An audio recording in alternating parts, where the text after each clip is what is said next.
Greetings humanity of all over the world. We are anonymous. The shadow forces behind the New World Order are following a slow-paced agenda of total control over mankind and our planet's resources. David Icke coined it the totalitarian tiptoe, because they are making very small steps towards our complete and definitive enslavement. As a result, the masses remain relatively unaware of the fact that their liberties are being gradually taken away, while the power of the New World Order octopus grows steadily. Somewhere near the very top of the pyramid, an extremely elitist organization known as the Council of the 13 Families orchestrates all of the major world events. As the name suggests, the council consists of the top 13 most influential families on Earth. An increasing number of people is becoming aware that 99% of the Earth's population is controlled by an elite of 1%, but the Council of the 13 Families consists of less than 1% of the 1% elite, and nobody on Earth can apply for membership. In their opinion, they are entitled to rule over the rest of us, because they believe that they are the direct descendants of the ancient gods, and consider themselves royal. These families are 1. Rothschild, Bauer, or Bauer. 2. Bruce. 3. Cavendish, Kennedy. 4. De Medici. 5. Hanover. 6. Habsburg. 7. Krupp. 8. Plantagenet. 9. Rockefeller. 10. Romanov. 11. Sinclair, St. Clair.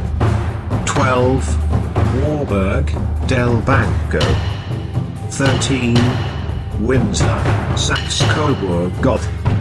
Personally, I suspect that this may not be the complete list, and some very powerful lineages are still unknown to us.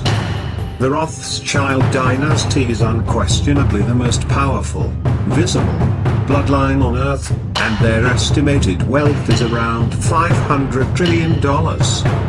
They exercise their power through the world banking empire, which is almost entirely owned by them. The most important institutions that work hard to establish the New World Order and completely enslave our species are 1. The City of London, finance, controlled by the Rothschilds, not part of the United Kingdom. 2. The United States Federal Reserve, finance, private bank, owned by the Rothschilds, not part of the United States. 3. The Vatican City, indoctrination, deception and scare tactics, not part of Italy. 4. Washington, D.C., military, mind programming, brainwashing and depopulation, not part of the United States. All of the above institutions function as individual states, operating under their own laws, hence, there is no court of law on Earth that could ever prosecute them. The multitude of secret societies in existence today operate as branches of a mega corporation, which is owned by the Council of the 13 Families. Even though they have been handsomely rewarded for their work, the members of these secret societies are not members of the elite bloodlines. They don't know who their masters are, and they have no idea what the real agenda is. Another mass enslavement tool that they are using against us is the so-called educational system. Schools are no longer what they used to be, and children are learning to memorize without thinking, and obey without questioning.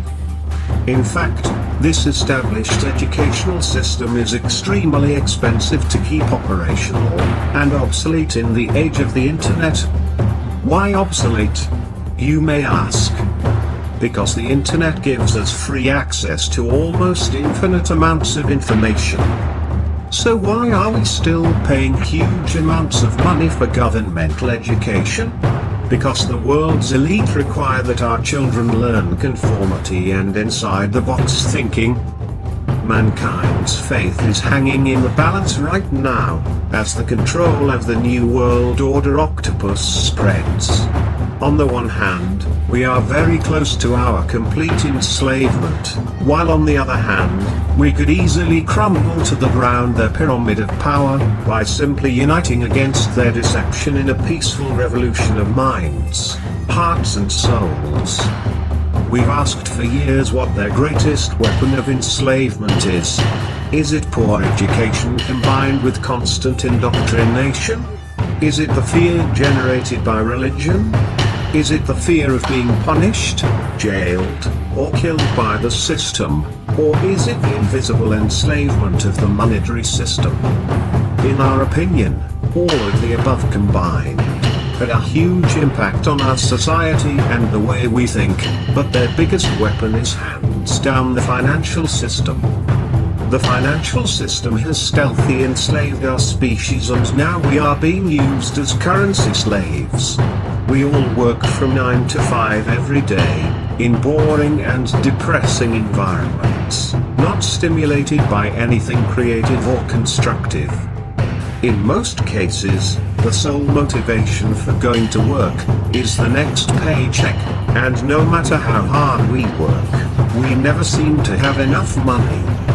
Have you ever wondered why megacorporations reaping billions a year in profits, pay dozens of millions to their CEOs, and as close as possible to the minimum wage to the rest of the employees? This has been carefully designed, because a person that is constantly on the edge, will never have time for self-education, introspection, and eventually, spiritual awakening. Isn't this our main purpose on Earth? To become spiritual beings, and by spiritual, we obviously don't mean religious, and complete the incarnation cycle. They don't need educated people, who are capable of critical thinking and have spiritual goals.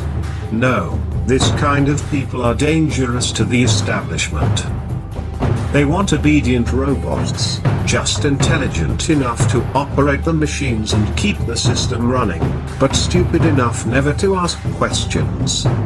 All of the world's biggest problems have their roots deeply embedded in the financial plague. Wars are profitable, diseases are profitable, Earth's plundering is profitable, human slavery and inhumane working conditions are profitable. Our leaders have been corrupted by money, and mankind's collective mission on Earth has been hijacked by money. So why do we need the financial system in the first place?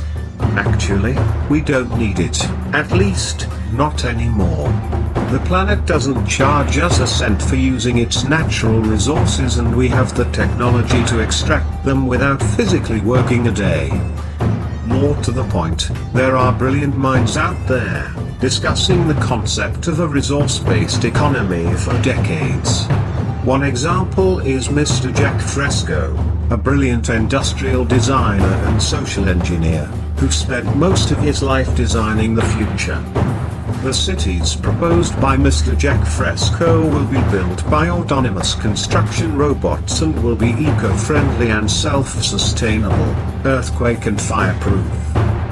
Other people are already discussing the transition plan towards the economy of the future, where money are no longer required, and all individuals will be offered the best conditions to reach their highest potentials, all for the benefit of our species as a whole.